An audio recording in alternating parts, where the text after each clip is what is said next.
السلام علیکم ورحمۃ اللہ وبرکاتہ۔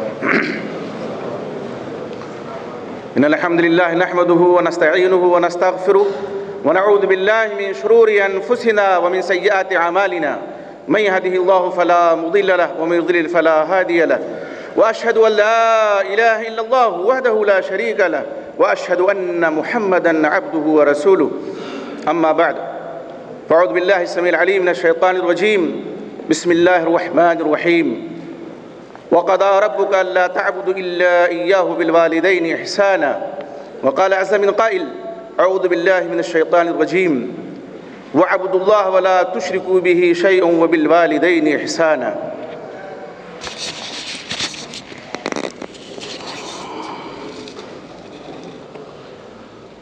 محترم اور معزز علماء کرام، دینی اور ملی بھائیوں، یقیناً یہ میرے لیے بڑی سعادت کی بات ہے کہ آج اللہ رب العزت نے آپ کے سامنے ایک اہم موضوع پر خطاب کا موقع عطا فرمایا ہے۔ میں شکر گزار ہوں دعوت الجالیات کے ذمہ داروں کا کہ انہوں نے مجھے اس لائق سمجھا اور یہ سنہری موقع عطا کیا۔ موضوع نیا نہیں ہے، موضوع ایسا ہے کہ جس سے روزانہ ہمیں سابقہ پڑتا ہے، اور موضوع ایسا ہے کہ جو ہمیں ہر آن ہر لمحہ یاد رکھنا چاہیے۔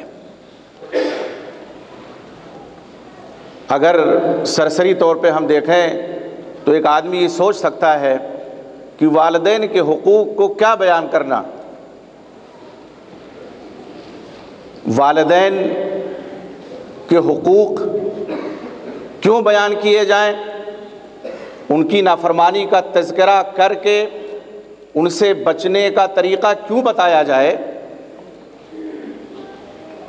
یہ بہت ہی زیادہ غیر ضروری سوال ہے، اس لیے کہ آج جو معاشرہ ہے ہمارا، جو سوسائٹی ہماری ہے اور جس سماج میں ہم سانس لے رہے ہیں، کلمہ پڑھنے کے بعد، اللہ کی وحدانیت کا اقرار کرنے کے بعد اور اللہ کی عبادت بجا لانے کے بعد اس گوشے کی جانب حد درجہ کوتاہی پائی جاتی ہے، یعنی والدین کے حقوق کی ادائیگی کی طرف۔ جبکہ ہم اگر قرآن کو دیکھیں، ابھی میں نے جو خطبے کے بعد سورہ اسراء کی بنی اسرائیل کی آیت پڑھی ہے، اس میں اللہ رب العزت نے اپنی عبادت کے معاً بعد، یعنی اپنے حق کے معاً بعد والدین سے حسن سلوک کا حکم دیا ہے۔ وَقَضَىٰ رَبُّكَ أَلَّا تَعْبُدُوا إِلَّا إِيَّاهُ وَبِالْوَالِدَيْنِ إِحْسَانًا۔ تمہارے رب کا حکم ہے کہ صرف اس کی عبادت کرو، عبادت میں اس کے ساتھ کسی کو شریک نہ کرو، اور والدین کے ساتھ اچھا برتاؤ کرو، حسن سلوک کرو۔ اور دوسری آیت سورہ نساء میں اللہ رب العزت نے فرمایا وَاعْبُدُوا اللَّهَ، اللہ کی عبادت کرو، وَلَا تُشْرِكُوا بِهِ شَيْئًا، اور اس کے ساتھ کسی کو شریک نہ کرو، اور والدین کے ساتھ اچھا سلوک کرو۔ سورہ اسراء کی آیت نمبر 23 اور 24 کو اگر ہم دیکھیں تو اللہ رب العزت نے خصوصیت کے ساتھ اس مرحلے کا ذکر فرمایا ہے جو بڑھاپے کا مرحلہ ہوتا ہے والدین کے۔ فرمایا اللہ تعالیٰ نے اِمَّا يَبْلُغَنَّ عِنْدَكَ الْكِبَرَ أَحَدُهُمَا أَوْ كِلَاهُمَا فَلَا تَقُل لَّهُمَا أُفٍّ وَلَا تَنْهَرْهُمَا، اگر تمہارے پاس ان دونوں میں سے کوئی ایک، ماں یا باپ یا دونوں، بڑھاپے کی عمر کو پہنچ جائیں تو انہیں اف تک نہ کہو، انہیں ڈانٹو نہیں، جھڑکو نہیں، اور ادب سے ان سے بات کرو۔ وَقُلْ لَهُمَا قَوْلًا كَرِيمًا، ادب سے بات کرو۔ آپ دیکھیں کیا اللہ رب العزت کے اس حکم کی بجا آوری ہم کر رہے ہیں؟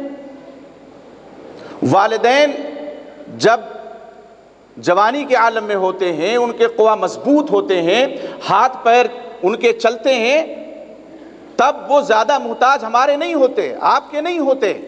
ان کو ہماری آپ کی سب سے زیادہ ضرورت اس وقت پڑتی ہے جب وہ بڑھاپے کی عمر کو پہنچ جاتے ہیں، تب وہ ہمارے ایک طرح سے محتاج ہوتے ہیں۔ اس وقت ہمیں ان کا خیال زیادہ سے زیادہ کرنا چاہیے۔ اگر کسی نے اپنے والدین کی خدمت ان کی جوانی میں کی، والد ہیں، باپ ہیں، کماتے ہیں، اچھا کاروبار ہے اور بچوں کی پرورش کرتے ہیں، تربیت کرتے ہیں اچھے انداز میں، اور بچے اولاد اگر ان کی فرما برداری کرتی ہے تو کوئی کمال کی بات نہیں ہے۔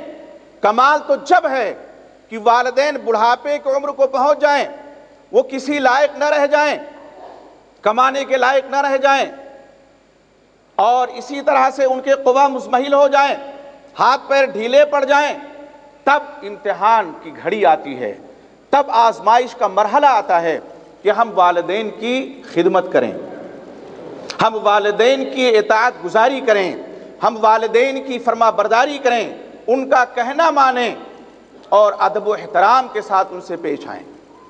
بات کریں تو انتہائی ادب کے ساتھ، ان کو اف تک نہ کہیں۔ قرآن کہتا ہے وَلَا تَقُلْ لَهُمَ اُفٍّ، اف تک نہ کہیں، جھڑکے نہیں۔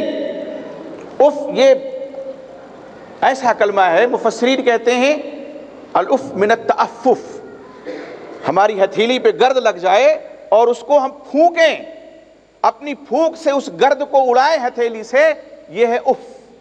اتنا بھی نہیں کہہ سکتے۔ ڈانٹنا اور جھڑکنا تو بڑی دور کی بات ہے۔ حقوق کی ادائیگی میں سب سے پہلا حق جو ہے وہ کیا ہے کہ ہم اگر ہمارے مزاج کے خلاف انہوں نے کچھ کہا ہے، کچھ کیا ہے، تو ہم اس کو انگیز کریں، برداشت کریں اور اف تک نہ کہیں، ڈانٹیں نہیں، جھڑکیں نہیں، ادب سے، تہذیب سے بات کریں۔ اور اگر یہ کر لے گئے تو یقین جانیے اس دنیا میں بھی انشاءاللہ ہم سرخرو ہوں گے اور قیامت میں بھی اللہ رب العزت کی باز پرس سے بچ جائیں گے۔ آپ والدین کے حقوق کی اہمیت کا اندازہ تو کیجئے۔ اللہ نے اپنی عبادت کے معنی بعد، یعنی اپنے حق کو بیان کرنے کے معنی بعد، والدین سے اچھا برتاؤ کرنے کا حکم دیا ہے۔ ہم نے اللہ کا حق ادا کیا، اللہ کی توحید میں کسی کو شریک نہیں کیا، اللہ کی عبادت ہم نے کی، آخرت ہماری سنور گئی، دنیا ہماری کامیاب ہو گئی۔ لیکن اگر ہم اللہ کی عبادت کرتے رہیں، اس کی توحید میں کسی کو شریک نہ ٹھہرائیں، اور ہم سے یہاں والدین کے حق میں کوتاہی ہو رہی ہے، تو پھر اللہ کے ہاں باز پرس ہوگی۔ حقوق العباد میں ایک اہم حق ہے والدین کا۔ اللہ کے حق میں شرک کے علاوہ، شرک اگر کوئی کرتا ہے، جیسا کہ بھی ڈاکٹر صاحب حفظ اللہ صاحب نے سنا، اللہ شرک کو نہیں معاف کریں گے۔ باقی اگر کوئی کوتاہی ہوئی ہے اللہ کے حقوق کی ادائیگی میں، ہو سکتا ہے اللہ اپنے فضل و کرم سے معاف کر دیں، لیکن بندوں کے حق میں اگر کوتاہی ہوئی ہے تو جب تک بندے نہیں معاف کریں گے اللہ نہیں معاف کریں گے۔ اور بندوں میں وہ جو ہمارے والدین ہوں۔ اللہ خالق ہے اور ہماری تخلیق کا ذریعہ اور سبب ہمارے والدین ہیں، تو ہم خالق کی شان میں گستاخی نہیں کریں گے شرک کر کے، تو جو ہمارے لیے ذریعہ اور سبب بنے ہماری تخلیق کا، ان کی شان میں بھی ہم گستاخی نہیں کر سکتے۔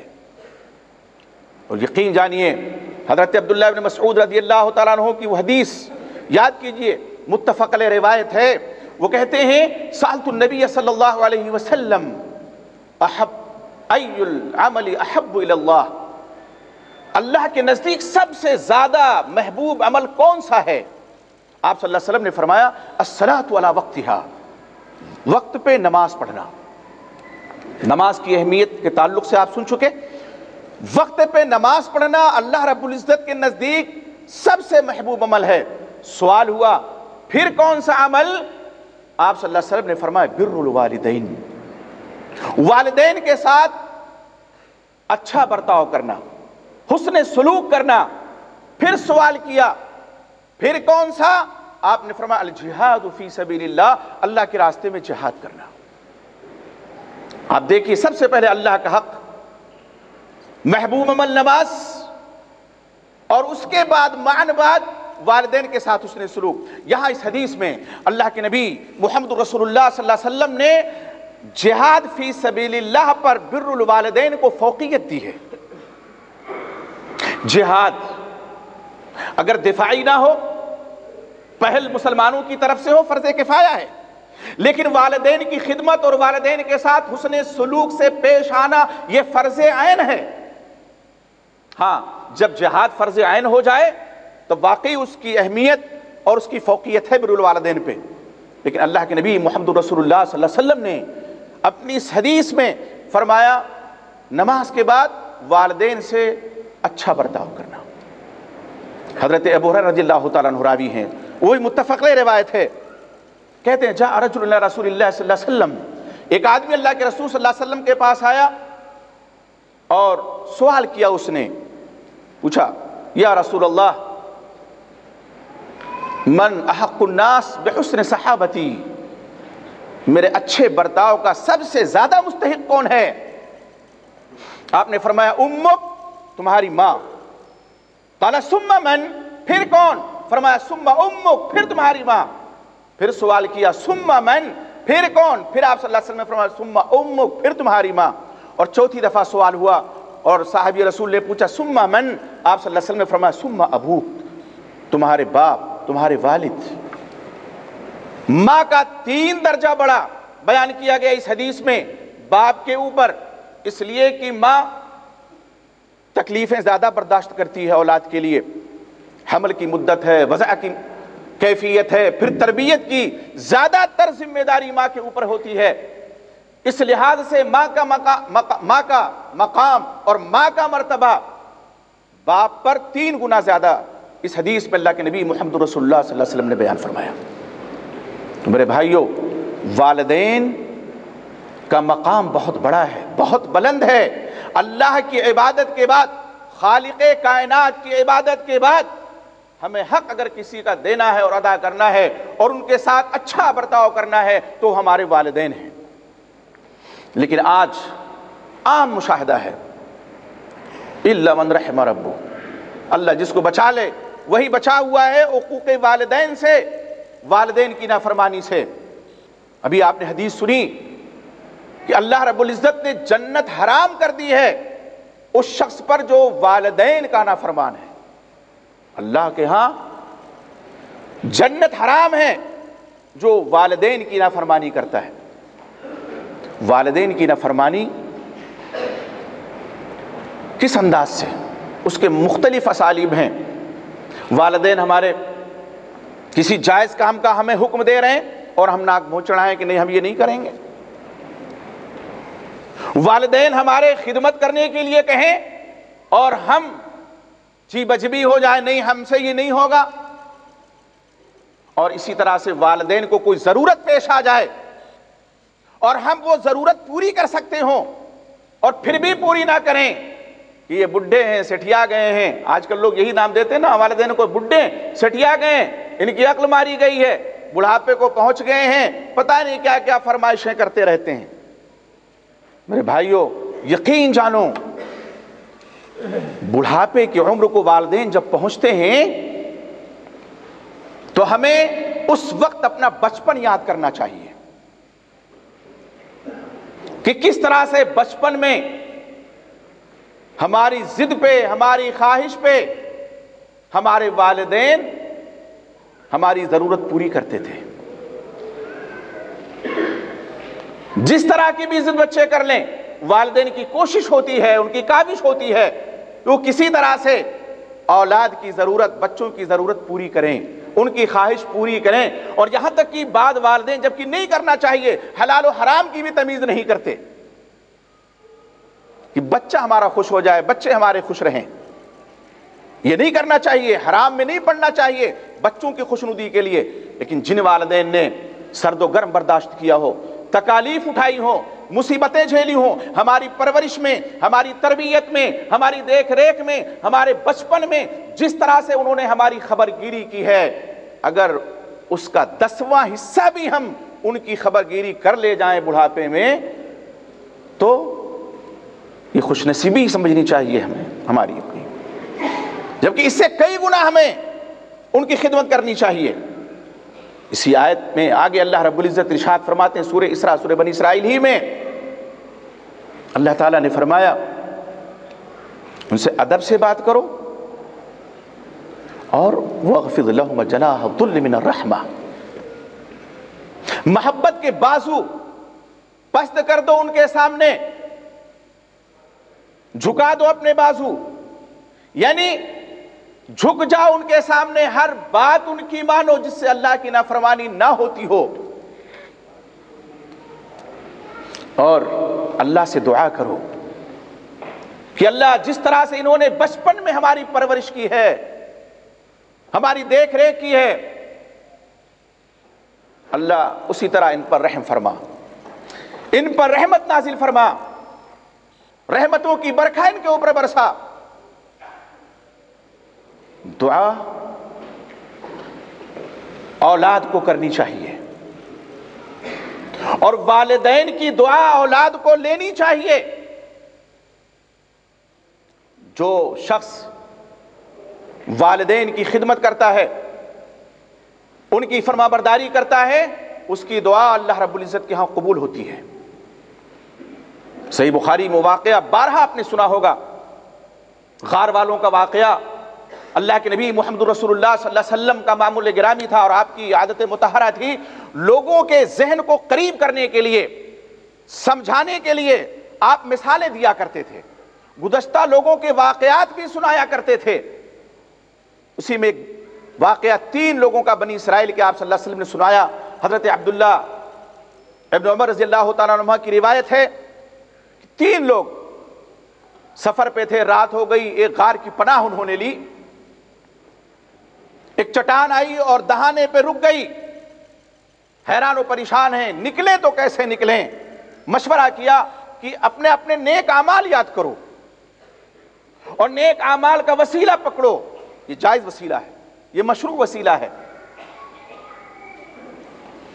ان میں سے ایک شخص نے کہا اللہ، اس نے اپنی ایک نیکی اللہ کے حضور رکھی، کہا اللہ میرے والدین بوڑھے ہو گئے، میرا یہ معمول تھا کہ میں جنگل سے آتا، بکریاں چرا کر کے ان کو دودھتا جانور کو، اور سب سے پہلے اپنے والدین کی خدمت میں پیش کرتا، اس کے بعد بچوں کو۔ ایک دن ایسا ہوا مجھے تاخیر ہو گئی، دیر ہو گئی واپس آنے میں، پہنچا گھر پہ تو والدین سو چکے تھے، میں نے دودھ دہا، برتن میں رکھا، والدین کی سرہانے کھڑا ہو گیا کہ جب جاگیں گے تو پیش کر دیں گے۔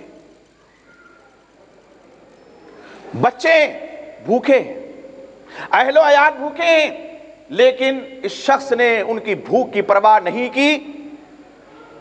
کس کی وجہ سے؟ اپنے والدین کی وجہ سے، کہ مبادا ان کی آنکھ کھل جائے، اور جو میرا معمول تھا کہ میں پہلے ان کو پیش کرتا تھا دودھ پھر بچوں کو پلاتا تھا، اس میں خلل نہ پڑ جائے، پہلے اگر بچوں کو پلا دیتا ہوں، یہاں تک کہ فجر طلوع ہو گئی، پھر وہ بیدار ہوئے، میں نے پہلے ان کو پیش کیا پھر اپنے بچوں کو۔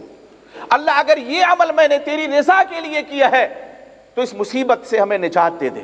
وہ چٹان تھوڑی کھسک گئی، اور اس طرح سے 2 اور لوگوں نے، ایک نے زنا سے جو تائب ہو گیا تھا، اللہ کا خوف اس کے اوپر عین وقت پہ طاری ہو گیا، تقوی اس کے دل میں اللہ کا خوف آ گیا، تقوی آ گیا اور بچ گیا، اس کا ذکر کیا۔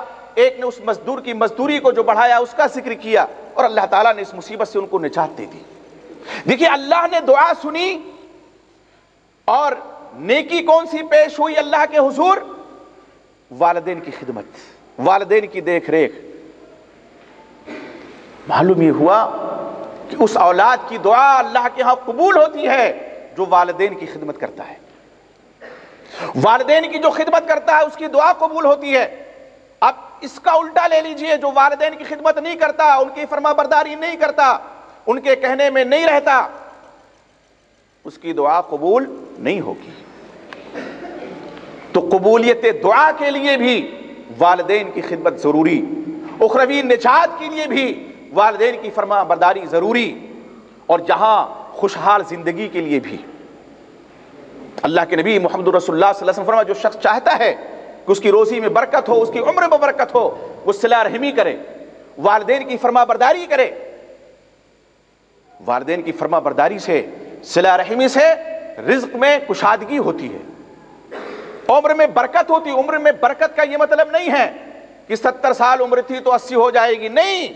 جو عمر ہے اور جس وقت ہمیں دنیا سے جانا ہے، وقت موعود آئے گا، سب کو جانا ہے، اس وقت تک جو بھی عمر گزرے گی وہ انتہائی سکون سے گزرے گی، عمر میں برکت ہوگی، آرام سے ہوگا انسان، کوئی پریشانی نہیں، کوئی مصیبت نہیں، کوئی تکلیف نہیں، کوئی فتنہ نہیں، کوئی آزمائش نہیں، اور اس کی پوری زندگی بہت ہی آرام اور بہت ہی سکون سے گزرے گی۔ یہ عمر میں برکت کا مفہوم ہے۔ تو میرے بھائیوں، والدین کی فرما برداری ضروری، اور والدین کی نافرمانی سے آدمی کے اوپر جنت حرام ہو جاتی ہے، وہ جہنم کا مستحق بن جاتا ہے۔ آج ہم دیکھیں کہ کس طرح سے ہمارے ماحول میں قدم قدم پہ والدین کی نافرمانی ہوتی ہے۔ ہمارے والدین سب سے زیادہ ان کو ہماری ضرورت ان کے بڑھاپے میں ہوتی ہے، اور وہی بڑھاپا ان کا بہت مشکل بھرا گزرتا ہے، بہت پریشانی سے۔ بیٹا کمانے والا ہے، والدین صاحب اولاد ہیں، بیٹے ہیں، ان کے پوتے ہیں، ان کے سب برسر روزگار ہیں، لیکن اپنی دنیا میں مگن ہیں، اپنے بچوں سے ان کو فرصت ہی نہیں ہے، اور ان کو ایک لمحے کے لیے بھی اپنے والدین کی خدمت میں بیٹھنا گوارا نہیں ہے۔ یقین جانیے، اس روئے زمین پہ سب سے بدنصیب وہ انسان ہے کہ جس کے والدین اس کو بڑھاپے میں ملیں اور وہ جنت کا مستحق نہ بن جائے۔ حضرت ابو ہریرہ رضی اللہ تعالیٰ عنہ راوی حدیث کے، صحیح مسلم کی روایت ہے، اللہ کے نبی محمد رسول اللہ صلی اللہ علیہ وسلم نے فرمایا، رغم انف، پھر آپ نے فرمایا ثم رغم انف، ناک آلود ہو، مٹی میں ملے ناک، ناک مٹی میں ملے، پھر مٹی میں ملے ناک۔ کس شخص کی؟ سوال ہوا کس شخص کی ناک؟ اللہ کے رسول آپ نے فرمایا، من ادرک ابویہ احدہما او کلیہما ولم یدخل الجنہ، اس شخص کی ناک مٹی میں مل جائے، خاک آلود ہو جائے، کہ جو ایسا ہو کہ اس کے پاس اس کے والدین میں سے کوئی ایک، من ادرک والدہ عند الکبر، بڑھاپے میں پائے وہ دونوں کو یا دونوں میں سے کسی ایک کو، اور پھر بھی جنت میں نہ جا سکے، پھر بھی جنت میں داخل نہ ہو سکے، تو سب سے بڑا بدنصیب اس روئے زمین پر وہ شخص ہے جس کے والدین دونوں حیات ہوں یا دونوں میں سے کوئی حیات ہو، اور ان کی خدمت کر کے وہ جنت نہ حاصل کر لیں۔ حصول جنت کا ذریعہ ہمارے والدین، اللہ کی رضا اور خوشنودی کا ذریعہ ہمارے والدین، اور اس دنیا میں رزق کی کشادگی کا ذریعہ ہمارے والدین، اور پھر بھی والدین سے یہ بے توجہی۔ اور یہ کب ہوتی ہے؟ جب اولاد کی شادی ہو جاتی ہے۔ زیادہ تر مسائل اسی وقت کھڑے ہوتے ہیں، زیادہ تر۔ جب تک شادی نہیں ہوتی لڑکوں کی تو کسی نہ کسی حد تک فرما برداری ہوتی ہے، اور بیٹے کی ساری محبتیں ماں اور باپ ہی کو ملتی ہیں، لیکن جہاں شادی ہوئی پھر تو بس اللہ جس پر رحم فرمائے۔ شادی کا جو معیار ہم نے بنایا ہے، دیکھیے ایک بہت بڑا مسئلہ، بڑا سلگتا ہوا سوال ہے یہ کہ آخر والدین کی نافرمانی اولاد کیوں کرتی ہے؟ کہیں والدین کا بھی تو کچھ اس میں ہاتھ نہیں ہے؟ آپ اگر پیچھے مڑ کر کے دیکھیں گے تو شادی بیاہ کے تعلق سے جو ہدایت ہے اسلام کی، جو نبی گرامی محمد رسول اللہ صلی اللہ علیہ وسلم کی ہدایت ہے، آج بیشتر لوگ اس سے برگشتہ ہیں، نہیں مانتے اس ہدایت کو۔ اللہ کے نبی محمد صلی اللہ علیہ وسلم فرماتے ہیں، تنکح المرأۃ لاربعین، لمالہا ولحسبہا ولجمالہا ولدینہا فاظفر بذات الدین تربت یداک۔ عورت سے شادی 4 چیزوں کی بنیاد پہ کی جاتی ہے، اور یہ وجوہات پہلے بھی تھیں، اسباب پہلے بھی تھے، آج بھی ہیں۔ مال لوگ دیکھتے ہیں، اگر دین پسند ہیں تو یہ دیکھتے ہیں کہ وراثت میں زیادہ مال ملے گا، اور دین بیزار ہیں تو یہ دیکھتے ہیں جہیز خوب لے کر کے آئے گی بہو، تو مال دیکھتے ہیں۔ کچھ حسب و نسب دیکھتے ہیں، اونچی ناک، بڑے خاندان کی لڑکی ہے۔ کچھ لوگ جمال دیکھتے ہیں، اور زیادہ تر ہماری مائیں دیکھتی ہیں کہ چند آفتاب ہو، چند ماہتاب ہو، اور اماں جان تو اس طرح تلاش میں رہتی ہیں، یہ گھر گئیں، وہ گھر گئیں، یہ چھوڑا، وہ چھوڑا، اور ہر عیب نکال کے رکھتی ہیں۔ لائیں گے وہ بہو کہ اندھیرے کمرے میں بٹھا دیں تو روشن ہو جائے، شعلے جوالا۔ اب وہ شعلے جوالا کے پہنچے گی تو ظاہر ہے گھر کو جلا کر خاکستر ہی کرے گی، شعلہ کا کام ہے جلانا۔ یہاں دینداری نہیں دیکھی گئی، یا تو مال دیکھا گیا، یا تو حسب و نسب دیکھا گیا، اور یا تو جمال دیکھا گیا۔ دینداری کو ترجیح نہیں دی گئی۔ شریعت نہیں کہتی کہ آپ ان چیزوں کو نہ دیکھیے، لیکن دیکھیے، لیکن ترجیحی بنیاد ترجیح کس کو حاصل ہو؟ دین کو۔ آپ صلی اللہ علیہ وسلم نے فرمایا فَاظْفَرْ بِذَاتِ الدِّین، دیندار خاتون سے شادی کر کے کامیابی حاصل۔ کامیابی ہمیں ملے گی جب دیندار خاتون آئے گی، اس کی گود میں جو بچے پرورش پائیں گے، پڑھی لکھی خاتون ہوگی، اللہ والی ہوگی، تقوی شعار ہوگی، فرما بردار ہوگی، ایک دوسرے کو حقوق کو پہچاننے والی ہوگی، تو اس کی گود میں پرورش پانے والے بچے دیندار ہوں گے۔ ماں کی گود بچے کا پہلا مدرسہ ہے۔ یہاں بے توجہی برتی گئی، دین نہیں دیکھا گیا۔ اب جو خاتون آئی ہے، بیٹا اس کے پلوں سے بندھ گیا۔ ماں کو شکوہ ہے، ماں کو شکایت ہے، بیٹا ہماری نہیں سنتا، جب دیکھو بیوی ہی کی کرتا رہتا ہے، اسی کی گاتا رہتا ہے۔ یہ شکوہ ظاہر ہے نہیں دینا چاہیے۔ اولاد کی ذمہ داری ہے کہ والدین کی پیشانی پہ اس کی وجہ سے شکن نہ آئے، لیکن معاملہ اس کے برعکس ہو جاتا ہے۔ اولاد کی ذمہ داری کیا ہے؟ جب شادی ہو جاتی ہے، شادی سے پہلے بیٹے کی ساری محبتیں ماں کے لیے تھیں۔ کوئی بھی سامان گھر میں لایا کھانے پینے کا، ماں کو دیا۔ اب شادی ہو گئی ہے تو ایک اور ذمہ داری اس کے سر آ گئی ہے، لیکن اس کی ذمہ داری ہے کہ وہ اعتدال کا رویہ اپنائے، بیلنس برابر رکھے، بیوی کی بھی حق تلفی نہ ہو اور ماں کو بھی کوئی شکوہ نہ ہو۔ یہ بیٹے کی ذمہ داری ہے۔ ماں کو احساس شدید ہو جاتا ہے، ساری توجہ شادی سے پہلے ماں کو ملتی تھی، اب توجہ بٹ گئی ہے، تو چاہے ہم اس لیے کہ ماں کو شکوہ نہ ہو اس کو توجہ دینی شروع کر دیں، اور اس کو یہ احساس نہ ہونے پائے کہ اپنی بیوی کی زیادہ سنتا ہے، تو شادی کے موقع پہ دینداری دیکھنی چاہیے۔ آج یہی نہیں ہوتا ہے۔ میں آپ کو بتاؤں ایک بہت ہی عبرت انگیز واقعہ، ذکر ایک پرچہ نکلتا ہے رامپور سے، کئی سال پہلے اس میں یہ بات آئی تھی کہ ایک اماں تھیں، ایک ہی بیٹا ان کا تھا، تلاش بسیار کے بعد ایک خاتون لائیں، بہت ہی زیادہ حسن و جمال والی، اپ ٹو ڈیٹ، انگریزی داں، گھر میں تنہا ہے، لڑکا باہر کام پہ جاتا ہے۔ کچھ دن تک واقعی بہو کی حیثیت مہمان کی ہوتی ہے تو خاطرداری بھی ہوتی ہے، لیکن وہ خاتون خانہ ہے، وہ گھر کی ملکہ ہے، اس کو ہی گھر سنبھالنا ہے، اس کی ذمہ داری ہے۔ لیکن یہ محترمہ آئی تو کچھ نہیں، وہ اماں جھاڑو بھی کر رہی ہیں، برتن بھی کر رہی ہیں، ہر کام۔ بیٹے کو غیرت آئی، بیوی سے کہہ نہیں سکتا اس لیے کہ جہیز کے تلے دبا ہوا ہے، جو کہ لعنت ہے، حسن و جمال کا اسیر ہو چکا ہے، اس سے نہیں کہہ سکتا کہ ماں بڑھاپے کی عمر کو پہنچ گئی ہے، اس کی کمر جھک گئی ہے، یہ جھاڑو کرتی ہے، برتن کرتی ہے، تم کیوں نہیں کرتی؟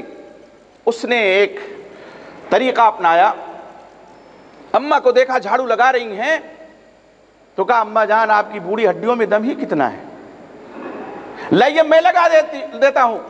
اماں کہتی ہے بیٹا یہ تمہارا کام نہیں ہے، تمہارا کام باہر کی دنیا کو دیکھنا ہے، روزی روٹی کا انتظام کرنا ہے، یہ ہم عورتوں ہی کو زیب دیتا ہے۔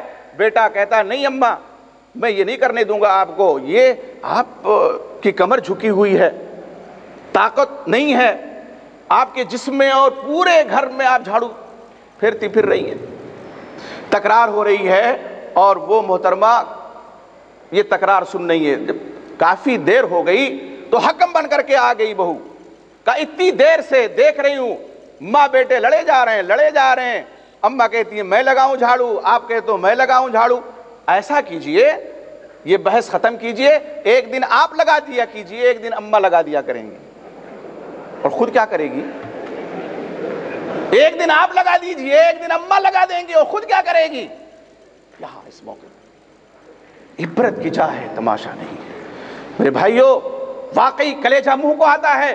وہ ماں جس نے ہمیں 9 مہینے پیٹ میں رکھا، حمل کی وسع حمل کی شدت و تکلیف جس نے برداشت کی، جاڑے کی ٹھٹھڑتی راتوں میں خود گیلے میں سوئی، ہمیں سوکھے میں سلایا، ہر طرح سے ہمارا خیال کیا، اب بڑھاپے کی عمر کو پہنچ گئی تو اس کا یہ حشر۔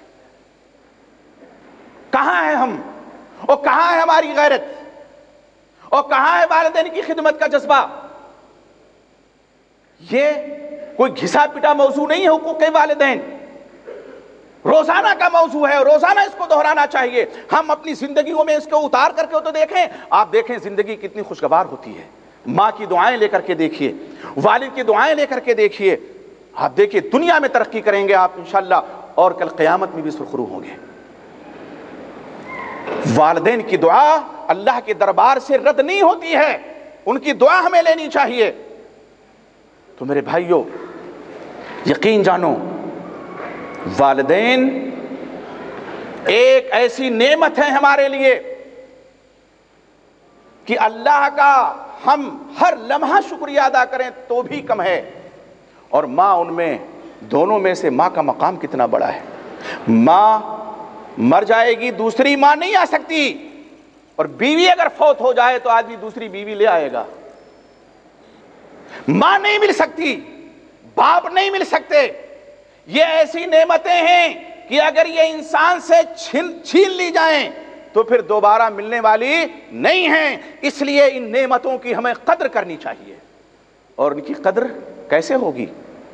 بڑھاپے کی عمر کو ہمارے جب والدین پہنچ جاتے ہیں نا، تو جیسے ہم لوگ یہ نہ سوچیں کہ بہت بڑی حویلی ان کو بنا کے دے دیں تو وہ خوش ہو جائیں گے، نہیں، ذرا سی بات میں ہمارے والدین خوش ہو جاتے ہیں۔ جیسے بچے ٹافی سے بہل جاتے ہیں، تھوڑی سی چیز سے بہل جاتے ہیں، ایسے آدمی جب بڑھاپے کی عمر کو پہنچ جاتا ہے تو ایک طرح سے اس کا بچپنا واپس آ جاتا ہے۔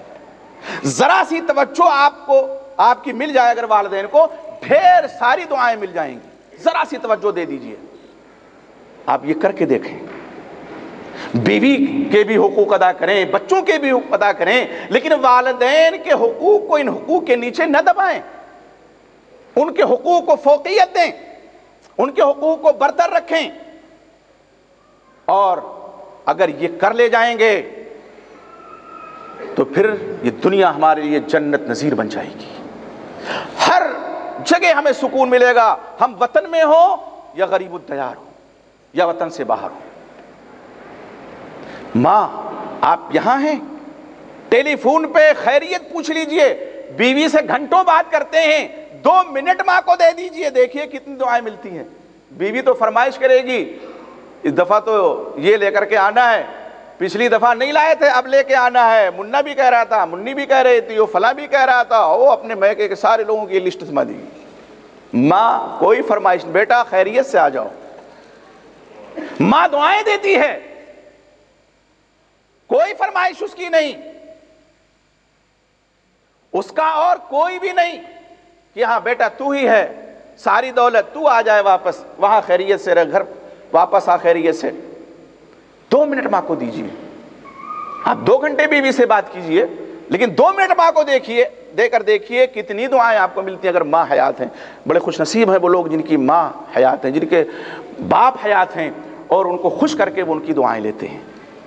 میرے بھائیوں، جن کے والدین وفات پا چکے ہیں ان کو بھی چاہیے کہ ان کے حق میں دعا کریں، رب ارحمہما کما ربیانی صغیرا، دعا کریں اللہم اغفر لی ولوالدی، اللہ میری مغفرت فرما، میرے والدین کی مغفرت فرما۔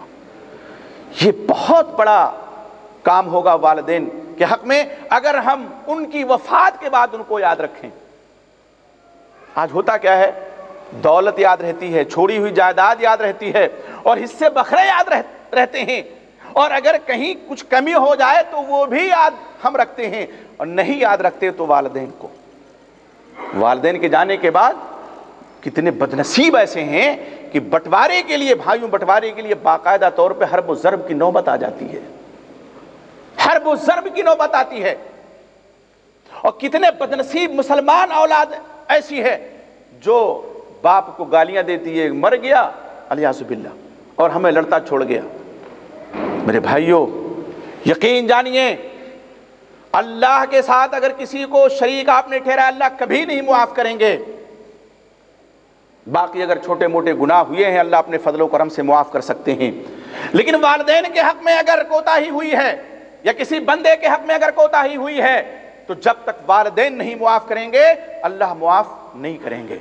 اس نقطے کو ہمیں یاد رکھنا ہے، اور آخر میں ہمیں یہ سمجھنے کی ضرورت ہے کہ ہم بھی زندگی کے کسی مرحلے میں والدین بنیں گے یا بن چکے ہیں۔ آج جو ہم اپنے والدین کے ساتھ کرتے ہیں، اللہ نہ کرے برا جو برتاؤ کرتے ہیں، اللہ نہ کرے کل کا دن آئے اور ہماری اولاد ہمارے ساتھ وہ کرے۔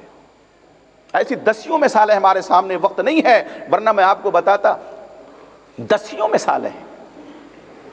ایک بہت ہی خاتون اپنی ساس کو مٹی کے برتن میں، وہ بھی گندا شندہ برتن، اسی میں کھانا دیتی تھی، اس کے لیے خاص کر رکھا تھا، اسی کے لیے خاص۔ بیچاری جب مر گئی اس نے بیٹے سے کہا بیٹا اس کو باہر پھینک آؤ۔ پوتے نے کہا، بوڑھی اماں کے پوتے نے کہا اماں کیوں پھینک آئیں؟ کہا بڑھیا مر گئی، اس کی کیا ضرورت ہے؟ اس نے دھلا اس کو طاق پہ رکھ دیا، کہا یہاں کیوں رکھ رہے ہو؟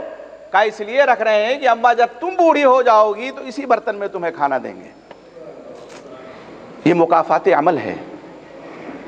والدین کے ساتھ جیسا ہم کریں گے اللہ نہ کرے ویسا ہو سکتا ہے، اس لیے ابھی وقت ہے ہم سنبھل جائیں۔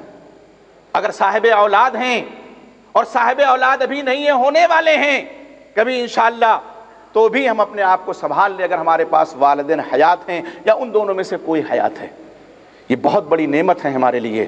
یقین جانیے یہ جنت بھی ہم ان کی خدمت کر کے لے سکتے ہیں، اور اللہ نہ کرے انسان جہنم کا مستحق بھی بن سکتا ہے ان کی نافرمانی کر کے۔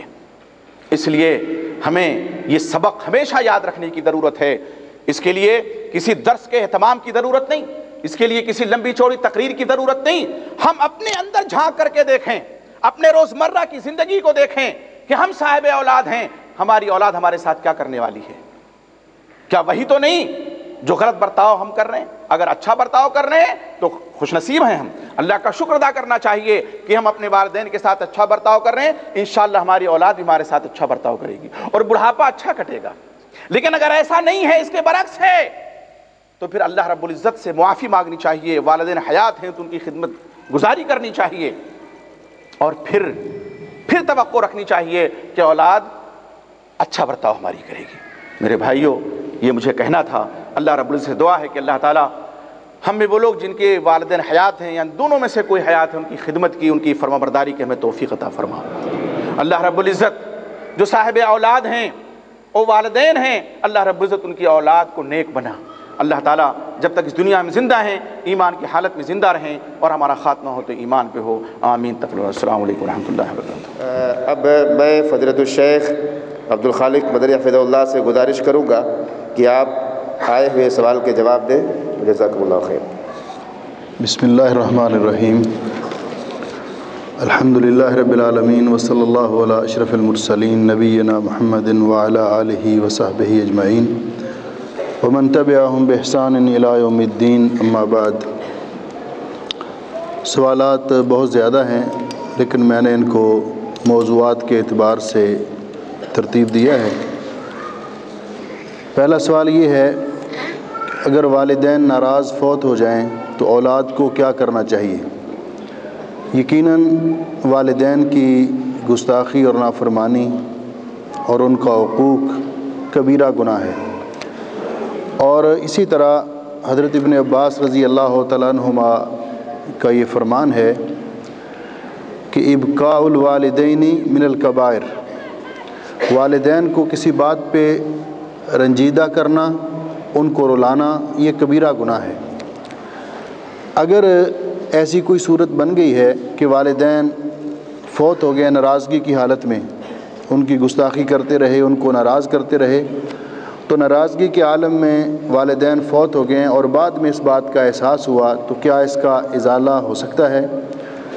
تو علماء نے اس کے ازالے کی دو صورتیں بیان کی ہیں۔ پہلے نمبر پر تو چونکہ یہ اللہ رب العزت کی نافرمانی کی ہے، والدین کی اطاعت اور فرمانبرداری اللہ کا حکم ہے، تو اللہ تعالیٰ کی بارگاہ میں سچی توبہ کی جائے، استغفار کیا جائے۔ سچی توبہ ایک کام، اور دوسرا کام اس کے ساتھ یہ کیا جائے کہ والدین کے لیے ہمیشہ مغفرت کی دعا کی جائے اور ان کی طرف سے صدقہ و خیرات اور ایسے کام کیے جائیں جو صدقہ جاریہ سے متعلق ہوں، تو امید ہے کہ انشاءاللہ اللہ جل شانہ معاف کر دے گا۔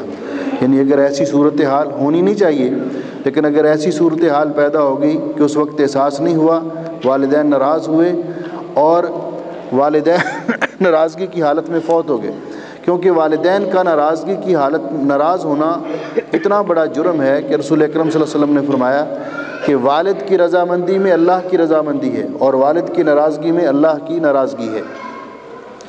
دوسرا سوال یہ ہے کہ والدین میں اختلاف ہو تو کس کی بات ماننی چاہیے؟ یعنی اللہ جل شانہ نے والد اور والدہ دونوں کی اطاعت اور فرمانبرداری کا حکم دیا ہے، لیکن عمومی طور پر یہ حدیث جب انسان اپنے سامنے رکھتا ہے کہ جب رسول اکرم صلی اللہ علیہ وسلم سے پوچھا گیا کہ میرے حسن سلوک کا سب سے زیادہ حقدار کون ہے، تو آپ نے فرمایا تیری ماں، دوسری بار پھر فرمایا تیری ماں، تیسری بار پھر فرمایا امک تیری ماں، اور چوتھی بار فرمایا کہ تیرا والد۔ اب اس کے یہ جو حدیث ہے اس کو سمجھنے کی کوشش کرنی چاہیے کہ اس حدیث کے اندر جو ماں کی خدمت کو 3 درجے مقدم کیا گیا ہے، تو ماں نے جو وہ تکلیفیں اٹھائی ہیں، جو مشقتیں برداشت کی ہیں بیٹے کے لیے، لیکن کیا اطاعت کے بارے میں بھی یہی 3 مراتب ہیں؟ یہ 3 مرتبے ماں کے مقدم ہیں باپ سے خدمت کے حوالے سے، اطاعت کے حوالے سے نہیں۔ اطاعت کے حوالے سے دونوں برابر ہیں، اطاعت کے حوالے سے دونوں برابر ہیں، لیکن اگر اختلاف ہو جائے، ماں کچھ کہتی ہے اور ایک حکم دیتی ہے، باپ دوسرا حکم دیتے ہیں، تو پھر کس کی بات مانی جائے؟ تو حضرت امام مالک رحمۃ اللہ علیہ سے ایک آدمی نے اس دور میں سوال کیا کہ میرے والد سوڈان گئے ہوئے ہیں، انہوں نے مجھے خط لکھا ہے کہ میں بھی ان کے پاس جاؤں، لیکن میری ماں مجھے منع کر رہی ہے۔ میرے والد سوڈان گئے ہوئے ہیں کاروباری سلسلے میں، اور انہوں نے مجھے وہاں سے خط لکھا ہے کہ میں بھی وہاں ان کے پاس جاؤں، لیکن میری ماں مجھے روک رہی ہے، میں کیا کروں؟ تو امام مالک رحمۃ اللہ علیہ نے بڑا خوبصورت جواب دیا اس دور میں، فرمایا اطع اباک ولا تعص امک، اپنے باپ کی اطاعت کرو اور اپنی ماں کی نافرمانی بھی نہ کرو۔ کیا مطلب؟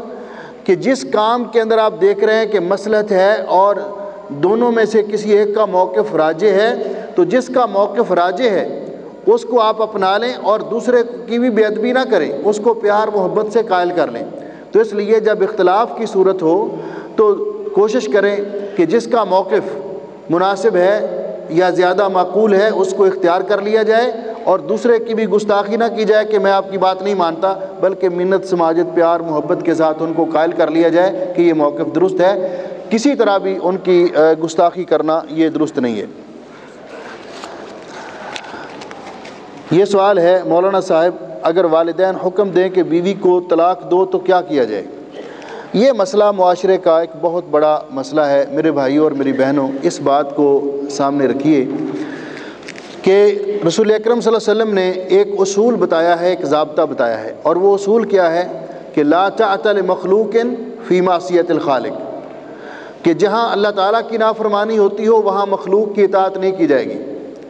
اب سوال یہ پیدا ہوتا ہے کہ طلاق کے سلسلے میں اگر دیکھا جائے کہ بلا وجہ والدین اپنی انا کی بیس پر، اپنی کسی ناراضگی کی وجہ سے، بغیر کسی شرعی اور معقول عذر کے حکم دیتے ہیں کہ اپنی بیوی کو طلاق دو، تو گویا کہ والدین اپنی اولاد کو کسی بچی پر ظلم کرنے کے لیے مجبور کر رہے ہیں، اور ظلم کرنا حرام ہے، اس میں والدین کی اطاعت اور فرما برداری یہ لا طاعت لمخلوق فی معصیت الخالق کے زمرے میں آتی ہے۔ اس لیے بعض علماء نے اس کی تفصیل بیان کی ہے، وہ اس طرح ہے کہ دیکھا جائے گا اگر والدین کے پاس کوئی شرعی عذر ہے جس کی بنا پر بیوی کو گھر میں رکھنا کسی صورت میں جائز نہیں ہے تو پھر والدین کی اطاعت اور فرما برداری کی جائے گی اور اس کو طلاق دے دے۔ لیکن اگر دیکھتا ہے کہ بیوی کا کوئی جرم اور کوئی قصور نہیں، والدین محض اپنی انا کی وجہ سے اور اپنے جو خاندانی اختلافات کی وجہ سے اس بچی پر زیادتی کر رہے ہیں، تو پھر اس کو طلاق نہ دے، لیکن والدین کی گستاخی بھی نہ کرے، ان کو پیار محبت کے ساتھ قائل کر لے کہ اگر آپ مجھے حکم دیں گے کہ میں کسی بچی پر ظلم کروں تو قیامت کے دن آپ بھی اللہ کے ہاں آپ سے بھی باز پرس ہوگی، تو ان کو بھی قائل کر لے۔ اب یہی مسئلہ ایک دفعہ حضرت امام احمد بن حنبل رحمۃ اللہ علیہ کے دور میں پیش آیا۔ کوئی آدمی ان سے مسئلہ پوچھنے کے لیے آیا کہ میرے والدین مجھے حکم دے رہے ہیں کہ اپنی بیوی کو طلاق دے دوں، میرے والد نے مجھے حکم دیا کہ اپنی بیوی کو طلاق دے دوں۔ تو امام صاحب نے پوچھا کہ اس کا کوئی قصور، کوئی معقول عذر؟ انہوں نے کہا جی کوئی معقول عذر نہیں، ویسے ہی ان کو پسند نہیں اور وہ نہیں چاہتے۔ تو امام صاحب نے فرمایا کہ اپنے والدین کو بھی کسی طرح راضی کر لو اور اس کو طلاق بھی نہ دو۔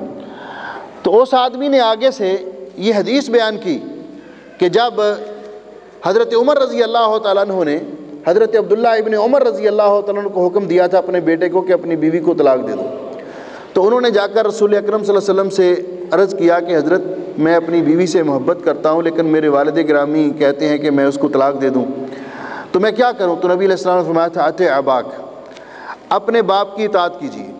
تو یہ حدیث سن کر امام احمد بن حنبل رحمۃ اللہ علیہ نے جو ارشاد فرمایا یہ قابل غور ہے۔ فرماتے ہیں کہ حل کان ابوک مثل عمر، کیا آپ کے باپ حضرت عمر کی طرح کے ہیں؟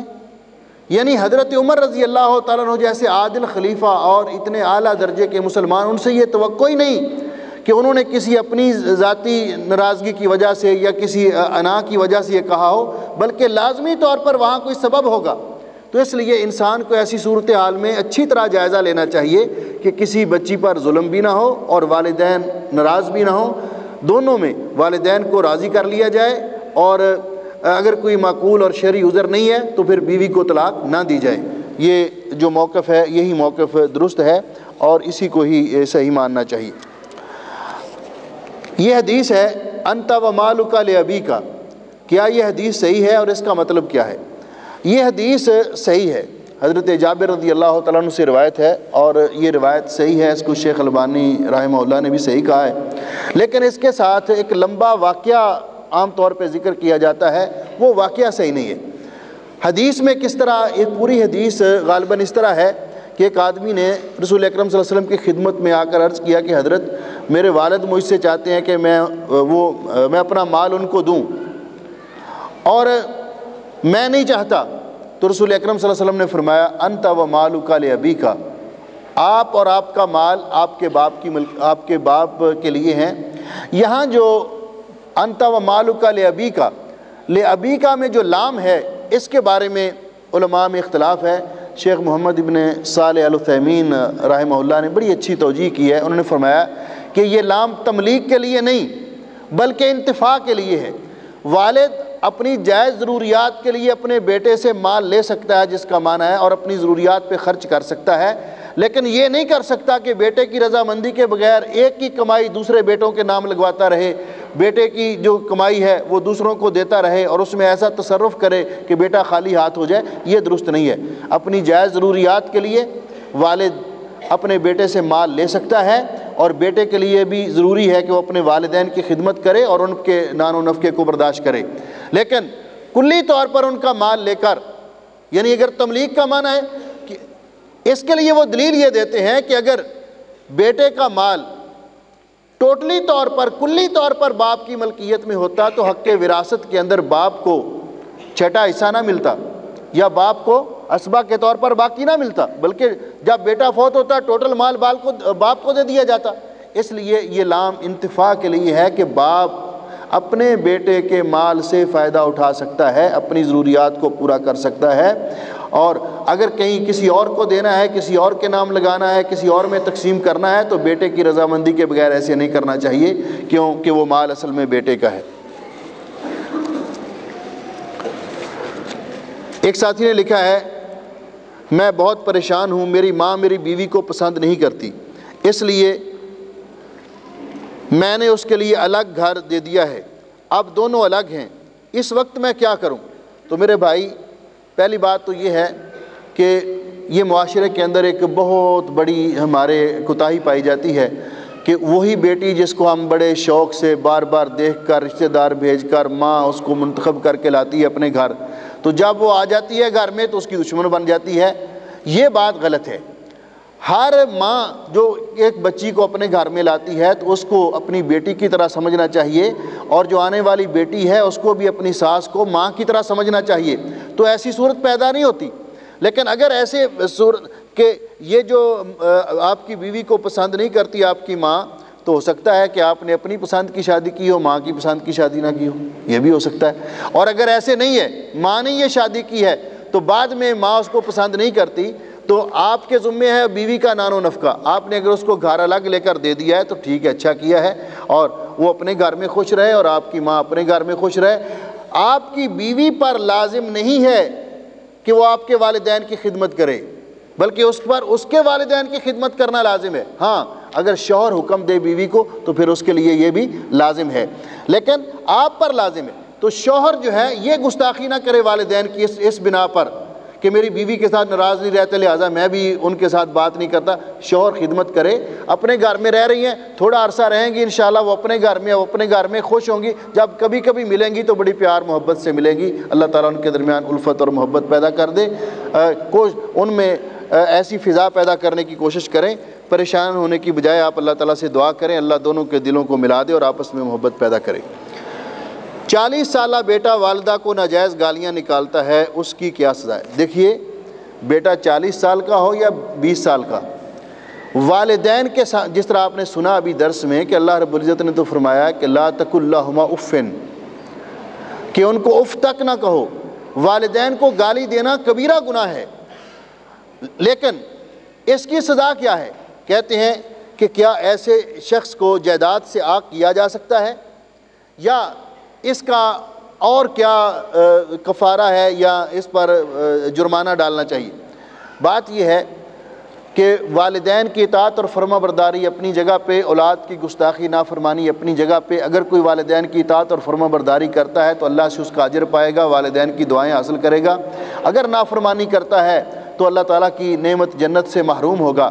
لیکن جو حق اللہ نے کسی کو دیا ہے وہ حق کوئی اسے سلب نہیں کر سکتا۔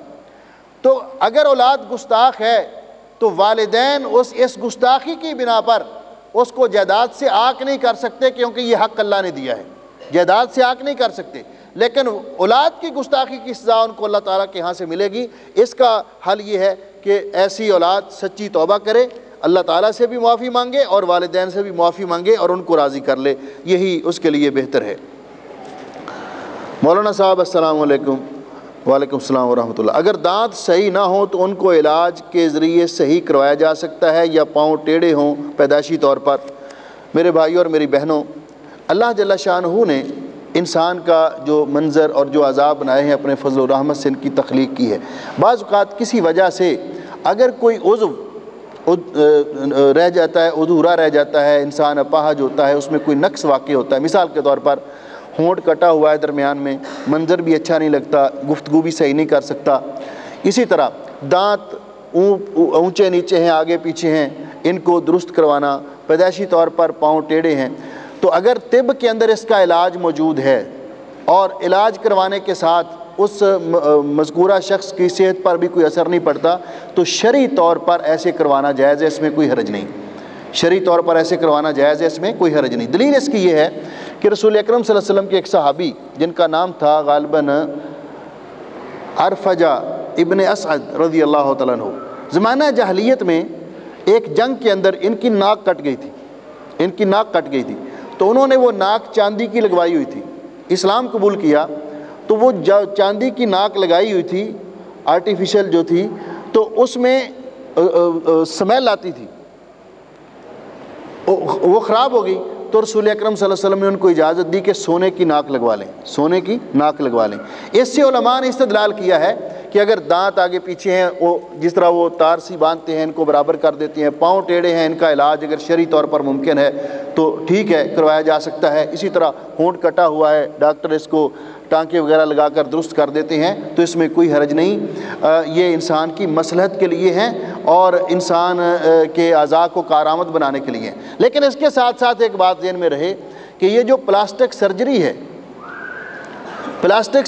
ہے یہ درست نہیں۔ پلاسٹک سرجری کا معنی کیا ہے کہ دیکھیے 50-60 سال عمر ہو گئی ہے اور چہرے پہ جھرڑیاں پڑ چکی ہیں اور جسم ڈھیلا پڑ چکا ہے، تو اس کو خوبصورتی کے لیے یہ سرجری کروا کر 20-25 سال کی عمر کا بندہ معلوم ہو، تو یہ چونکہ اس میں ایک تدلیس بھی ہے اور دوسرا تغییر لخلق اللہ بھی ہے، اس لیے اس سے بچنا چاہیے۔ وہ پہلی ضرورت تھی، اس ضرورت کے مطابق جائز ہے، اور لیکن یہ دوسری چیز ضرورت نہیں ہے۔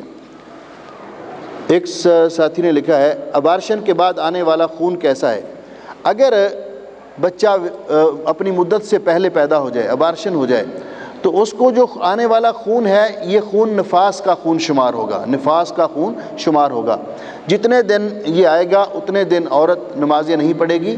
جب یہ ختم ہو جائے گا، اور اس کے لیے مدت یہ بھی نہیں کہ لازمی طور پر 40 دن ہے، بلکہ 20 دن کے بعد، 25 دن کے بعد، 30 دن کے بعد جب ختم ہو جائے تو اس وقت عورت کو غسل کر کے اس کے لیے نماز پڑھنا لازمی ہے۔ سوال یہ ہے کہ دلہن کو بیوٹی پارلر لے جا سکتے ہیں؟ یہ سالون جو بنے ہوئے ہیں، بیوٹی پارلر جو بنے ہوئے ہیں، تو ان میں دلہن کو تیار کرنے کے لیے لے جا سکتے ہیں۔ میرے بھائیوں، یہ اس میں کوئی حرج نہیں، لیکن ساتھ اس کی شرائط اپنے ذہن میں رکھنی چاہیے، کیونکہ ایک تو وہاں کام کرنے والی عورتیں ہوں، ٹھیک ہے، دوسرا وہ جو شریعت نے جن چیزوں سے منع کیا ہے، مثلا یہ اوپر والے بال، پلکوں کے بھووں کے بال، ان کو اکھاڑنا، نامسا متنمسا، یہ بال نہ اکھاڑے جائیں، دانتوں میں ان کو باریک کر کے فاصلہ نہ کیا جائے، متفلجات، واشمات، لعن اللہ الواشمہ والمستوشمہ والنامسہ والمتنمسہ والواصلہ والمستوصلہ والمتفلجات للحسن المغیرات لخلق اللہ، اس ضمن میں نہ آتی ہوں تو پھر بیوٹی پارلر میں جانے میں کوئی حرج نہیں۔ لیکن مجھے اس پر ایک شدید قسم کا تحفظ ہے، اور آپ بھی میرے ساتھ اتفاق کریں گے کہ مسلمان عورت کو یہ احساس ہونا چاہیے کہ ہم مسلمان ہیں، مسلمان عورت کو یہ احساس ہونا چاہیے کہ ہم مسلمان ہیں۔ جب یہ احساس ہے تو میں آپ سے ایک سوال کرنا چاہتا ہوں کہ ایک بچی کی شادی ہے، مثال کے طور پر جی برات آئے گی، جس طرح ایک رواج بنا ہوا ہے، عشاء کے بعد بچی تیار ہو کے آ جاتی ہے، زور کے بعد میک اپ وغیرہ کر کے، نیل پالش لگا کے تیار ہو کے آ جاتی ہے ظہر کے بعد۔ اب وہ عصر کی نماز پڑھے گی، مغرب کی نماز پڑھے گی، عشاء کی نماز پڑھے گی؟ کیوں کہ جو ہی وضو کرے گی یہ تو جاتا رہے گا، میک اپ تو جاتا رہے گا، تو گویا کہ یہ چیز مانع ہے، رکاوٹ ہے۔ ایسی صورت یہ تکلفات ایک فریضے کی ادائیگی میں، فرض نماز کی ادائیگی میں، اس لیے اس سے احتراز کرنا چاہیے، اور جس طرح سادہ طریقے سے گھروں میں عورتیں تیار ہوتی ہیں اسی طرح یہ تیار ہوں تو یہی چیز بہتر ہے۔ ایک آدمی کا ایک بیٹا ہے، وہ آدمی اپنے بیٹے کی اسلامی تربیت نہیں کرتا، نہ دنیاوی اچھی تربیت کرتا ہے، نہ اپنے بیٹے کے ساتھ کوئی نیکی یا احسان کرتا ہے، بس اپنی عیاشی میں مصروف رہتا ہے۔ کیا ایسے آدمی کا بھی بیٹا خیال کرے گا، اس پر احسان کرے گا، اس کا احترام کرے گا؟ دیکھیے، والدین کے اندر جتنی کمزوریاں کیوں نہ ہوں ان کے اللہ تعالیٰ کے ہاں وہ جواب دہ ہیں، لیکن اولاد بہرحال اپنے والدین کی اطاعت اور فرمانبرداری کرے گی۔ ان کے ساتھ اطاعت اور فرمانبرداری معروف کاموں میں، اللہ کی نافرمانی کے کاموں میں نہیں، لیکن ان کی خدمت اور احترام کرنا ہر صورت میں، بہرحال وہ والدین ہیں، یہ لازمی ہے۔ رسول اکرم صلی اللہ علیہ وسلم نے قرآن پاک میں بھی اللہ رب العزت نے فرمایا کہ اگر والدین آپ کو شرک کرنے کا حکم دیں تو پھر ان کی بات نہ مانو، اور آگے کیا فرمایا؟ وَصَاحِبْهُمَا فِي الدُّنْيَا مَعْرُوفًا، لیکن دنیاوی طور پر ان کی خدمت کے اعتبار سے ان کی خدمت کرو اور ان کا احترام کیا جائے۔ کیا دعاؤں والی کتاب یا چھوٹی صورتوں والی کتاب بیت الخلاء میں لے کر جا سکتے ہیں یا نہیں؟ دوسرا سوال اس کے ساتھ یہ ہے، موبائل کے اندر قرآن ہوتا ہے، کیا اسے بھی بیت الخلاء میں لے جا سکتے ہیں یا نہیں؟ میرے بھائیوں، دعاؤں والی کتاب یا قرآن پاک پاکٹ سائز، یا جس میں قرآن پاک کی کچھ صورتیں ہوں، یا ایسی کوئی بھی چیز جس کے اوپر اللہ تعالیٰ کا نام ہو یا یہ آیات لکھی ہوئی ہوں، اس کو بیت الخلاء میں لے جانا منع ہے۔ بیت الخلاء میں لے جانا منع ہے، کیونکہ یہ حدیث جو رسول اکرم صلی اللہ علیہ وسلم سے ہے کہ نبی پاک صلی اللہ علیہ وسلم کی انگوٹھی مبارک پر، آپ کی خاتم جو تھی انگوٹھی تھی، اس پہ لکھا ہوا تھا محمد الرسول اللہ، محمد الرسول اللہ، نیچے محمد، درمیان میں رسول اور اوپر اللہ۔ رسول اکرم صلی اللہ علیہ وسلم جب حمام میں واش روم میں جاتے تھے، بیت الخلاء میں جاتے تھے، تو انگوٹھی اتار کر جاتے تھے۔ اس حدیث کو اگرچہ بعض محدثین نے کہا کہ یہ ضعیف ہے، لیکن امام ترمذی رحمۃ اللہ علیہ نے فرمایا کہ یہ حدیث حسن صحیح غریب۔ امام منذری نے کہا ہے کہ میرے نزدیک صحیح بات یہ ہے کہ یہ حدیث حسن ہے، یہ حدیث حسن ہے، اور علامہ مبارک پوری نے تحفۃ الحفظی میں اس کے روایات کو ثقات قرار دیا ہے۔ تو یہ روایت جو ہے، اس کے پیش نظر ایسی کوئی چیز بھی جس پر اللہ کا نام ہو، قرآنی آیات ہوں یا ذکر اور دعائیں ہوں، اس کو واش روم میں نہیں لے جا سکتے۔ لیکن یہاں اسی طرح موبائل، یہ جو موبائل ہے، اس کے اندر قرآن پاک جب آپ اس کو آن کرتے ہیں، قرآن پاک آتا ہے، آپ تلاوت کرتے ہیں، لیکن آپ اس کو قرآن نہیں کہتے، اس موبائل کو۔ اس کے اندر اور بھی بہت ساری چیزیں ہیں، جب اس کو آف کریں گے تو وہ ختم ہو جائے گا۔ لہٰذا اس موبائل کو لے جانے میں کوئی حرج نہیں، کیونکہ یہ قرآن پاک نہیں ہے، قرآن پاک نہیں۔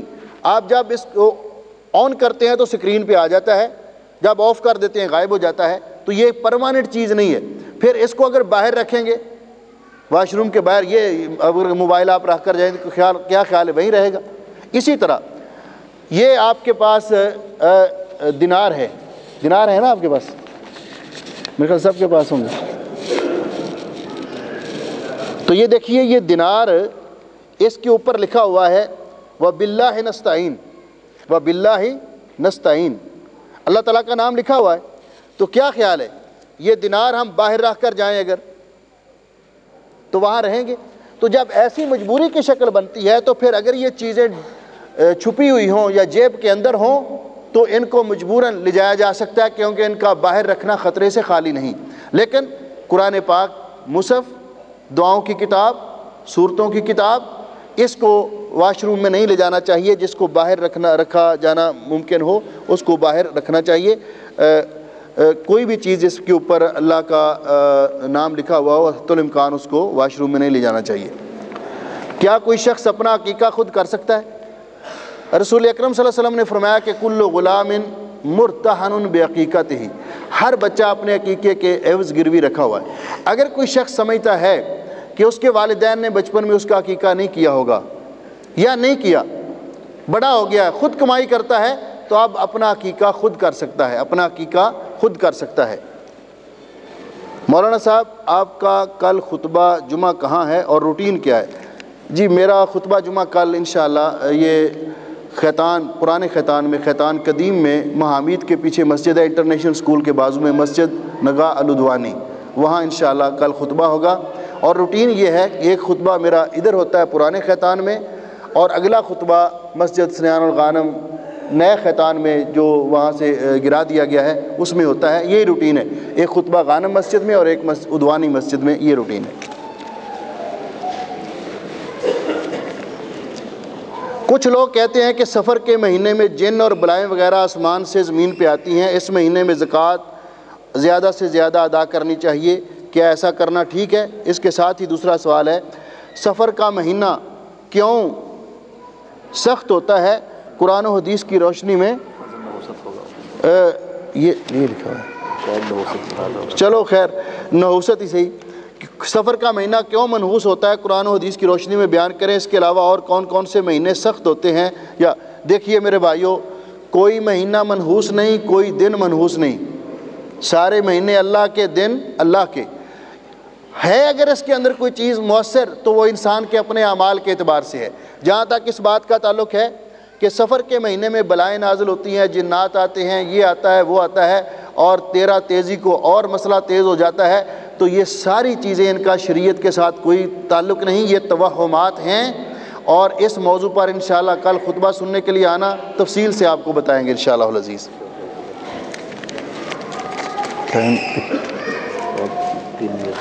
دیکھیے کتنے سوال ہیں اور مولانا فرما رہے ہیں 3 منٹ ہیں، آدھا گھنٹہ ہو گیا۔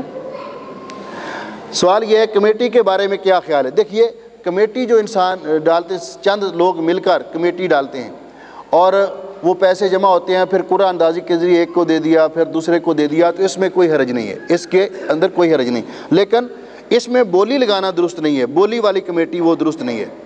کیا عورت نقاب ضروری ہے؟ عورتوں کے لیے چہرے کا پردہ ضروری ہے۔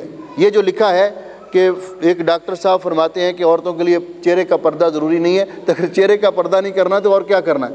تو عورتوں کے لیے قرآن و حدیث سے یہ بات ثابت ہے کہ عورت کے لیے چہرے کا پردہ ضروری ہے، اور اس کے دلائل کا چونکہ اس وقت نہیں ہے۔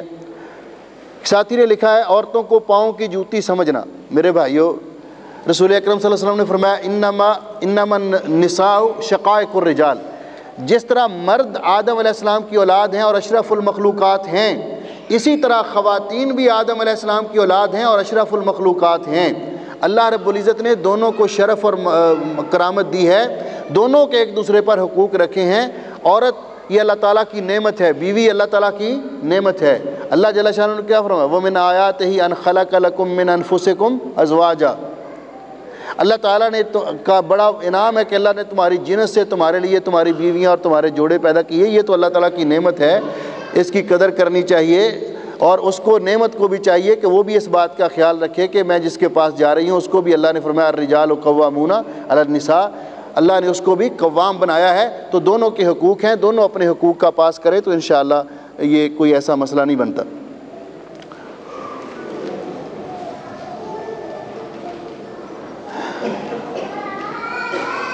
بچے اور بچیوں کی شادی کون سی عمر تک کرنا ضروری ہے؟ جب بچے اور بچیاں بالغ ہو جائے تو شادی کرنے میں جلدی کرنی چاہیے، ان کے پاؤں پہ کھڑے ہونے کا انتظار نہیں کرنا چاہیے۔ کئی لوگوں کو پاؤں پہ کھڑے ہوتے ہوتے 40-45 سال ہو جاتے ہیں، پھر اچھا رشتہ بھی نہیں ملتا۔ اور بچیوں کے لیے بھی یہی کہ بچیوں کو بھی پڑھاتے پڑھاتے لے جاتے ہیں اور پھر پریشان ہو جاتے ہیں، تو بچے جب بالغ ہو جائیں تو ان کی شادی کرنے میں حتی الامکان جلدی کرنی چاہیے۔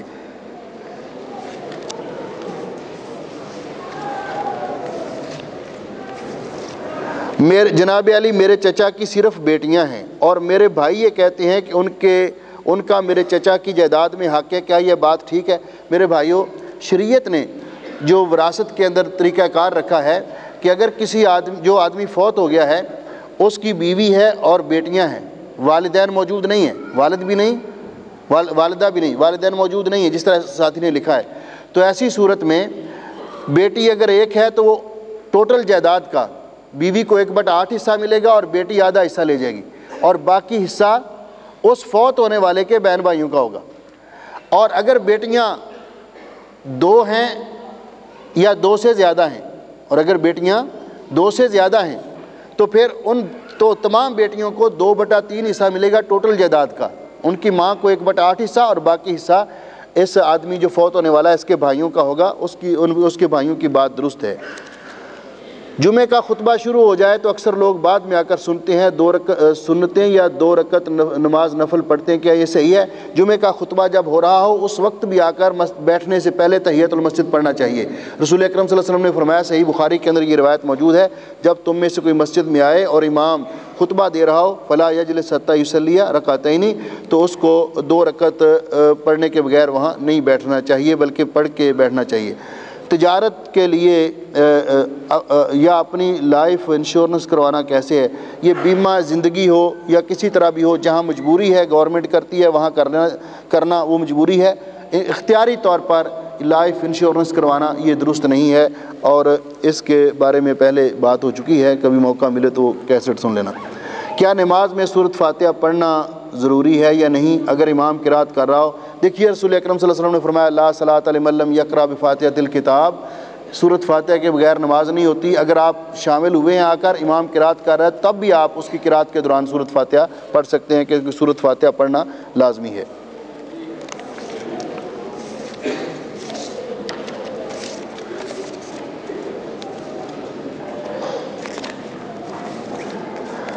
انڈیا میں جو لوگ سرکاری ملازم ہیں ان کی ریٹائرمنٹ کا جو روپیہ ملتا ہے وہ بھی سود میں آتا ہے، کیا اس کو لینا جائز ہے یا نہیں ہے؟ دیکھیے یہ جو ان کو خدمات ملتی ہیں ریٹائرمنٹ کے بعد، تو اس میں دو صورتیں ہیں، ایک تو کہ وہ جس ادارے میں کرتا ہے کہ ادارہ اپنی طرف سے اس کی سپورٹ کر رہا ہے، دوسری صورت یہ ہے کہ وہ ہر مہینے پیسے کاٹتے رہتے ہیں اور پھر ان کے ساتھ سود لگا کر دیتے ہیں، تو یہ اس کو پتہ ہے کہ جتنی کٹوتی اس کی ہوئی ہے اتنے رکھ لے اور باقی جو ہے وہ ان کو چھوڑ دے، تو یہ ٹھیک ہے، سود نہیں لینا چاہیے کسی صورت میں۔ گھر میں موجود چھپکلیوں کو مارنا کیسا؟ یہ گھر میں جو چھپکلیاں ہوتی ہیں، دیکھیے حدیث پاک کے اندر لفظ آیا اس کے لیے وزغ لیزرڈ جس کو بولتے ہیں، وزغ کہتے ہیں گرگٹ کو، اور اس کی جتنی نسل ہے رسول اکرم صلی اللہ علیہ وسلم نے فرمایا کہ وزغ کو قتل کرو، کیونکہ یہ ابراہیم علیہ السلام کو جب چخا میں ڈالا گیا تو یہ پھونکے مارتا تھا۔ تو مسلم شریف کے اندر یہ روایت موجود ہے کہ جس نے چھپکلی کو یا گرگٹ کو پہلی ضرب میں قتل کیا اللہ اس کو 100 نیکیاں عطا کرے گا۔ تو یہ چونکہ ایک زہریلا جانور ہے، کھانے وغیرہ میں پڑ جائے تو بڑا نقصان دہ ہوتا ہے، تو گھر میں اگر کہیں ہو تو اس کو مارنا جائز ہے، خواہ آپ اس کو کسی ضرب لگا کے ماریں یا کوئی ایسے سپرے زہریلے چھڑک کر اس کو ماریں یا گولیاں وغیرہ جو زہریلی ہیں وہ ڈال کے ماریں، تو اس کو مارنا جائز ہے، شرعاً اس میں کوئی حرج نہیں ہے۔ گاڑی قسطوں پر لینا سود ہے؟ گاڑی 2000 قسطوں پر ہوگی 3000، یہ بہت دفعہ یہ بھائی سوال ہو چکا ہے کہ گاڑی کی قیمتیں اگر شروع میں 2 مقرر کی گئی ہیں کہ نقد اتنے کی ہے ادھار اتنے کی ہے، اور اگر فکس ہو گیا کہ میں نے یہ گاڑی ادھار لینی قسطوں پر لینی ہے، تو پھر قسطوں کے لیٹ یا جلدی ہونے میں اس میں کمی بیشی نہ ہو، تو یہاں کے علماء کا بھی اور سعودیہ کے علماء کا بھی فتویٰ ہے کہ قسطوں پر گاڑی لینا اس صورت میں جائز ہے۔ لیکن انسان کے پاس اگر نقد پیسے ہوں تو میں سمجھتا ہوں کہ اس اشتباہ سے بھی بچتے ہوئے نقد لے لے تو وہ اچھا ہے، لیکن اگر مجبوری ہو تو ایسی صورت میں، لیکن اس وقت جب یہ ریٹ شروع میں فکس ہو جائے۔ کیا غسل خانے میں ننگے ہو کر غسل کرنا جائز ہے؟ غسل خانہ جب ہر طرف سے بند ہے، اس کا دروازہ بند ہے اور پردہ ہے، تو اس میں بغیر کپڑے کے بھی غسل کرنا جائز ہے، اگر کوئی کپڑا باندھ لیتا ہے تب بھی ٹھیک ہے، تو ورنہ بغیر کپڑے کے غسل کرنا جائز ہے۔ شیطان کیا ہے؟ اللہ اکبر، یہ سب سے بڑا دشمن، اور ابھی تک ہم اس کو نہیں پہچان سکے یہ کیا ہے۔ شیطان اللہ کی ایک مخلوق ہے جس کا نام ابلیس ہے، اللہ نے اس کو آگ سے پیدا کیا ہے، یہ انسانوں کو گمراہ کرتا ہے، ہمارا ازلی دشمن ہے۔ کیا اس کے بارے میں نہیں جانتے؟ تو اس ازلی دشمن کے بارے میں تو بہت معلومات ہونی چاہیے، اور اس سے بچنے کا ہمیں بار بار اللہ تعالیٰ نے حکم دیا ہے۔ تو یہ ایک اللہ تعالیٰ کی مخلوق ہے جس کو اللہ تعالیٰ نے آگ سے پیدا کیا ہے۔ اگر ماں اور بیوی کے بیچ محبت نہیں تو اس حال میں کیا کرنا چاہیے؟ کیا میں بیوی اور بچوں کو چھوڑ دوں یا کیا کروں؟ میرے بھائیوں، پہلے بھی یہ سوال آ چکا ہے کہ ماں اور بیوی میں محبت نہیں تو آپ کوشش کریں پیار محبت سے دونوں کا حق دے کر، دونوں کو سمجھا کے، یا بعض اوقات یہ تدبیر منزل جو ہوتی ہے نا، یہ بھی ایک سیاسی کام ہوتا ہے، تو سیاستدان تو بڑے بڑے کام گٹھ جوڑ کر لیتے ہیں، تو انسان کو سیاسی طور پہ یہ ایسا گٹھ جوڑ کرنا چاہیے۔ یہ ساتھی نے ساتھ یہ اگلا سوال ہے کہ جھوٹ بولنا، تو بعض اوقات یہ بھی ایک موقع، صلح کروانے کے لیے جھوٹ بولنا بھی جائز ہے اور بیوی کو مطمئن کرنے کے لیے جھوٹ بولنا بھی جائز ہے۔ تو ایسی صورت میں انسان کوئی تدبیر اختیار کرے کہ دونوں میں پیار و محبت پیدا ہو جائے، پریشان ہو کر بیٹھ جائے کہ نہیں نہ میں اس سے بولتا ہوں نہ میں اس سے بولتا ہوں، یہ تو کم ہمتی ہے، یہ تو گویا کہ انسان ہار گیا، اس نے ہتھیار پھینک دیا۔ ایسے نہیں کرنا چاہیے، بلکہ اپنا کردار ادا کرنا چاہیے، کوشش کرے تو اللہ تعالیٰ اس میں برکت کرے گا۔ حضرت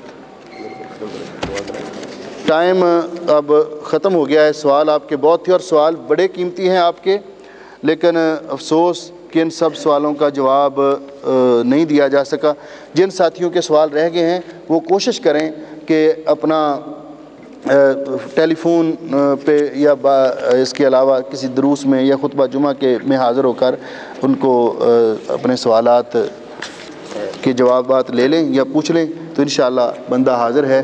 نمبر اگر آپ کے پاس نہیں ہے، مرکز کا نمبر آپ نوٹ کر لیں، 247 ایسے ہی نا،